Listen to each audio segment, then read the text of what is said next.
I also begin each day with the same routine that specifically ministers to my body and my soul. In other words, I give to myself first. I discipline myself first. I invest in myself first because I'm the commodity. I'm the one that's going to be giving the rest of the day. I'm going to be giving my all. I'm going to be giving it all. And so to do that, I've got to fill myself up first. If you can't do that way, you've got to figure out a way that you can do that during the day or in the evening so you have a reservoir of emotional strength, of spiritual strength, of physical strength, frankly, just of health.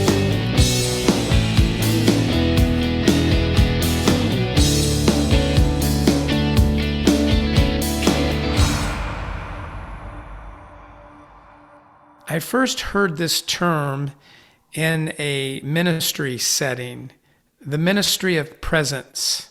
The ministry of presence. I was reading a classic spiritual writing where a priest was talking about his experience in practicing the ministry of presence. And I probably read that about 15 years ago, and it's had an impact on my life. I didn't get great at it right away. I don't even know that I'm great at it today, but I'm getting better at practicing the leadership value of presence. The leadership value of being present will have a significant influence on all of your relationships, and it will also have a significant impact on goals being achieved. Now, as I said earlier, I'm not perfect at it, but I'm getting better at it because I'm practicing it. And I'm practicing it, as I said, because I'm believing in it more and more. And so I want to offer it to you, regardless of your leadership style or personality, regardless of where you're at in your leadership journey. I want to talk to you about this leadership value of presence. Now, if you want to, you can call it a discipline, if you like, or a practice. I call it a leadership value because I believe it has both virtuous and practical outcomes when it's practiced consistently, or even really inconsistently, you'll see results. So let me describe it a little bit. Presence is something that I want to be known for. I want to be known. I want my friends and my colleagues and certainly my family to be able to say that Dad was present, that Grandpa was present, that my husband was present, that my son, my brother, he was present. He was engaged. When he was with us, he was with us. He wasn't somewhere else in his mind. And I haven't always been good at that because I tend to live in my head. I tend to be a thinker. I'm always thinking about things. So I have to be conscious of the fact of I am somewhere, and that somewhere deserves all of me. So presence is something I want to be known for, and I've got a lot of work still to do, and maybe you do too after you hear me out. So what is it? What is the value of presence? Well, here's how it's written on my playbook. And in my playbook, I have to be very succinct and short. And it says, I commit myself to meet with one person at a time, which equals attention. I give them my full and undivided attention. Now, before you call me a hypocrite, let me finish. The second part of the definition is I commit to do one thing at a time, which equals focus. So let me repeat these two things before I go on. To me, the leadership value of presence, to me, the way that I'm defining it is I commit myself to meet with one person at a time, which equals attention. I give them my full and undivided attention. Second, I commit to doing one thing at a time, which equals focus. Now, one thing, which I'll get into in just a second, it is dedicated to one goal at a time and one task at a time that's related to achieving that one goal. Not two goals, not three goals, not five, not 10, I don't have anything to do with that anymore. Now, I know that I've got 50 goals in my soul, but the one that I have mined out is the one goal that I'm focusing on at the time. So, first of all, to be present, generally speaking, is to be fully engaged with that person or that goal or that task. And again, I will get more practical here in just a minute. I'll go from the philosophical to the practical. Now, both you and I know that distractions are both internal and external. They come from inside of us and outside of us. So when I'm meeting with someone, I'm not thinking about my next appointment. I'm not waiting for them to stop talking so that I can say something. I'm not looking over their shoulder. I'm not looking at my computer screen. I'm not looking at my phone. And that's a tough one because the phone has become a 21st century addiction. I mean, it is rampant. It's difficult for me. I got that sucker on me all the time. It sometimes is my God. It is sometimes what controls me, and I've got to recognize that. It's an addiction. It's an impulse. It's an attachment. It's a leash. It is. I mean, it's all kinds of bad things. For as good as it is, for as amazing as these smartphones are, they have a lot of bad, and basically it's a selfish beast. It buzzes, it vibrates, it dings, it pongs, it rings, it makes all kinds of noises. It demands my attention, and even if it's not doing those things, I experience, and probably you do too, these phantom impulses that there must be something on my phone that I have to check because I go to it so often. It's a reaction. I mean, it's truly a sickness, right? It's a sickness. So presence is also not just about focusing on the person in front of you. It might be good to figure out a way to silence the phone or get the phone away from your arm's reach to do something. I've got to work on that phone thing for me. I'm pretty good, I think, at being present, but if that phone is within arm's reach, it becomes a problem almost every time. So that's the next thing I got to deal with. It's almost like, can I leave it in the car?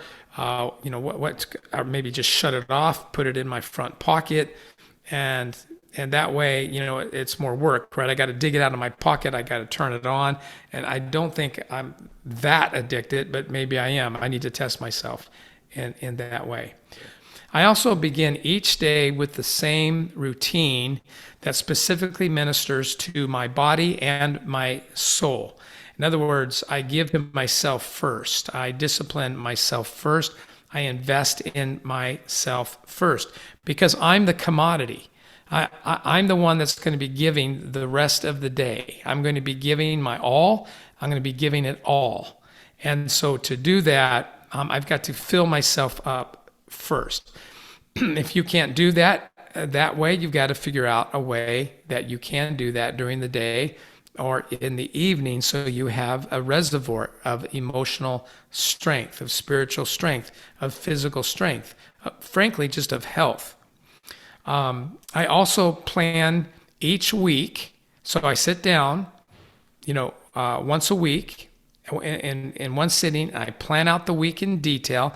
I make sure I have margins between appointments and tasks because appointments don't always go as planned. Tasks don't always go as planned. I forget that I need to eat. I forget that I need to rest. I forget that I need a break. I forget those things for creativity's sake. I forget, so I make sure that my calendar reflects those kinds of things. And as I said, I begin each day with the same routine.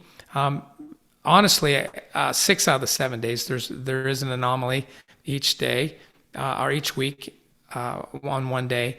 But 6 out of those 7 days, I start each day the same way, ministering to my body and soul.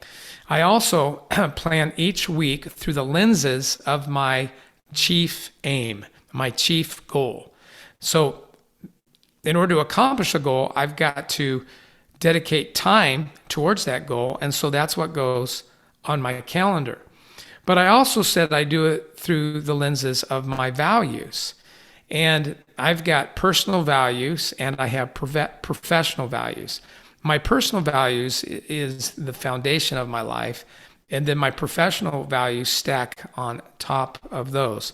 Now, this particular value that I'm talking to you about today is actually listed as one of my professional values, the value of presence. So, what do I mean by planning my week through through the lenses of my values? Well, if I have a value of presence, and then it's going to make sure that I probably have less appointments than some people each week because I'm making sure that I'm placing a high level of importance on those meetings. So one of the things I have noticed is that I'm meeting with less people, but I'm having more significant relationships and results by doing that. Kind of goes back to that cliche. Sometimes it is true that less is more. And I have definitely found it to be true in the sense of relationships and goals. Let's see. And I'm working on one goal right now. Like I have one main goal. I've made incredible strides towards that main goal for 2022. And so looking through the lenses of that goal, my week has tasks listed as appointments. So I don't typically list tasks on a task list. Hey, that's hard to say. I don't typically list tasks on a list. Instead, I list them in my calendar as appointments. And most of my tasks are at a level that requires time. It's not a 3-minute task or a 5-minute task. Those things don't get on my radar anymore. Usually takes at least 15 minutes to 30 minutes for the type of task that I need to do to accomplish my goals.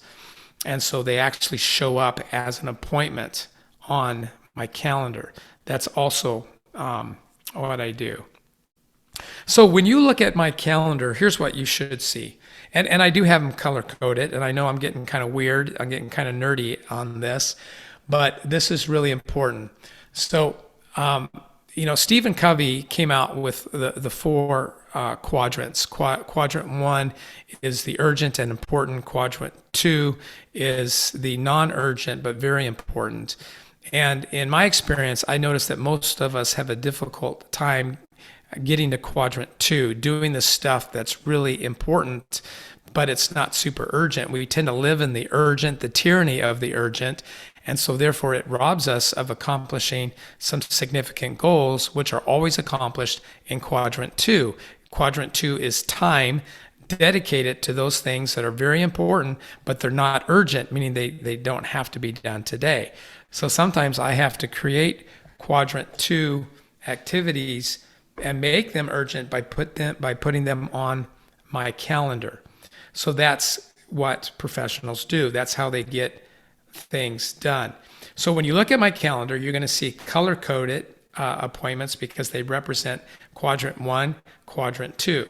You won't really see anything on there if you're familiar with the 4 quadrants of 3 and 4 because they have no business belonging on anyone's calendar who wants to be effective. They're basically, to summarize it, 3 and 4 are time wasters.